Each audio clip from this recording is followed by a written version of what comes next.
Not much. Just got home from school a couple weeks ago. How long you been home? अपने पुराने school Henle high के खेल के मैदान पर मलाकाई ईमो और चेज वॉल्मर्स की ये मुलाकात एक अरसे बाद हो रही है। दोनों ही आजकल मौसम सरमा की तातीलात गुजारने रियासत वर्जीनिया में वाक़ अपने शहर विनचेस्टर आए हुए हैं। इन ग्राउंड्स पर मलाकाई और चेज ने अपने स्कूल के लिए बहुत से फुटबॉल गेम्स खेले हैं। मलाकाई अब स्पोर्ट्स स्कॉलरशिप पर विलियम एंड मैरी कॉलेज के लिए रनिंग बैक पोजीशन पर फुटबॉल खेलते हैं। मलाकाई कहते हैं कि उन्हें फुटबॉल का खेल इसलिए पसंद है क्योंकि ये एक टीम स्पोर्ट है। Because it's a ये एक टीम स्पोर्ट है तो इसमें किसी एक शख्स पर इतना दबाव नहीं होता। लेकिन अमरीकी फुटबॉल खेल के दौरान सर, दिमाग और रीढ़ की हड्डी पर आने वाली चोटों और पट्टों के मुसलसल इस्तेमाल से पैदा होने वाले मसाइल के हवाले से बदनाम है। इस खेल में खिलाड़ी एक दूसरे को रोकने के लिए अपने जिस्म को पूरे जोर से टकराते और एक दूसरे पर हावी होते हैं, जिसे टैकलिंग कहा जाता है। और ऐसा ही हाल ही में होने वाले सिंसिनैटी बेंगल्स और बफेलो बिल्स के खेल के दौरान हुआ, जब बिल्स के डमार हैमलिन मुखालिफ टीम के टी हिगिंस को रोकने के लिए उनसे जा टकराए। टी हिगिंस का हेलमेट डमार के सीने से टकराया, जिसके बाद हैमलिन उठे तो सही लेकिन फौरन ही जमीन पर ढेर हो गए। माहिरीन के मुताबिक हैमलिन को कोमोडियो कोर्टिस हुआ, यानी उनका दिल रुक गया था। दिल की दो धड़कनों बम्प पंप से हर कोई वाकिफ है, लेकिन अगर दिल के दूसरे सुकड़ाव के दौरान एक खास वक्त पर दिल पर चोट लगे तो उसके बाद जब दूसरे पंप के दौरान दिल फैलेगा तो दिल का वो हिस्सा फिर से मुतहरिक होकर गैर मामूली रिदम पैदा कर सकता है। और जब ऐसा होता है तो दिल इस काबिल नहीं रहता कि वो जिस्म में खून को सही तरीके से पंप कर सके।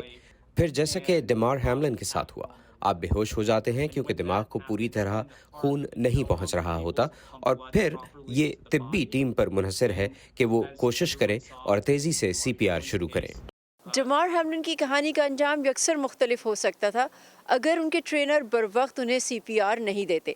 लेकिन क्या अमेरिका में हर कॉलेज स्कूल के गेम और प्रैक्टिस पर CPR देने के लिए मदद मौजूद होती है? NFL अरबों डॉलर्स की सनत है जिसके पास लामहदूद वसाइल हैं, ताहम हमारी यूथ एथलेटिक्स इसके बिल्कुल बरक्स है। और हो सकता है कि साइड लाइन्स पर कोई ऐसा मौजूद ना हो जो CPR सर्टिफाइड हो, ख़ास तौर पर यूथ गेम्स में। हाई स्कूल गेम्स में तो उनकी मौजूदगी ज़रूरी है और कॉलेज गेम्स में भी। डमार हैमलिन अब अस्पताल से डिस्चार्ज हो चुके हैं। डॉक्टर सिद्दीकी कहते हैं कि उनके साथ जो हुआ ऐसा बहुत कम होता है।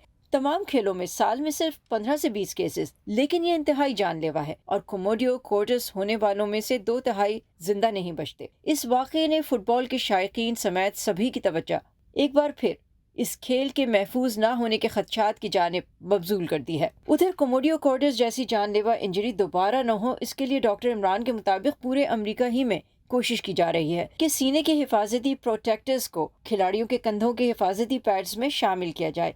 इन हिफाजती पैड से इस किस्म की चोट का इम्कान बहुत कम हो जाता है। मलाकाई कहते हैं कि वो काफ़ी खुशकिस्मत हैं कि उन्हें आज तक कोई शदीद किस्म की चोट नहीं लगी। मेरे ख्याल में तमाम सामान और पैडिंग जो हम पहनते हैं, जिसके साथ हमें खेलना सिखाया जाता है, तो हिफाजत को यकीनी तौर पर मद्देनजर रखा जाता है। उधर मलाकाई की वालदा के लिए हैमलिन के साथ होने वाला वाक़या बहुत खौफनाक था। वो कहती हैं कि मलाकाई खेलता है तो उन्हें फिक्र रहती है, क्योंकि ऐसा किसी के साथ भी हो सकता है, लेकिन वो उसे खुद पर हावी नहीं होने देती। मेरे ख्याल में एक फ़ायदा ये है कि ये तेज़ दौड़ता है और इसके पास खुद को महफूज रखने के लिए हिकमत अमली और टेक्निक्स हैं, लेकिन बिल्कुल ये मेरी नंबर 1 तशवीश है। मलाकाई कहते हैं फुटबॉल में एक बड़ा खतरा दिमागी चोटों कंकशंस का रहता है, तो अब हेलमेट्स को बहुत बेहतर बना दिया गया है। उनकी राय में इस खतरे को कम करने के लिए दुरुस्त सिमत में बहुत से इक़दामात किए गए हैं। डॉक्टर सिद्दीकी कहते हैं खेलों को महफूज बनाने के लिए इक़दामात किए जा सकते हैं, लेकिन चोटों से मुकम्मल तौर पर बचने का कोई रास्ता नहीं। माजी में नेशनल फुटबॉल लीग का रवैया देखते हुए उन्हें उम्मीद नहीं कि डमार हैमलिन के वाक़े के बाद भी NFL खेल में कोई मुस्तकिल तब्दीली लाएगी। Saba Shah Khan, Voice of America, Winchester, Virginia.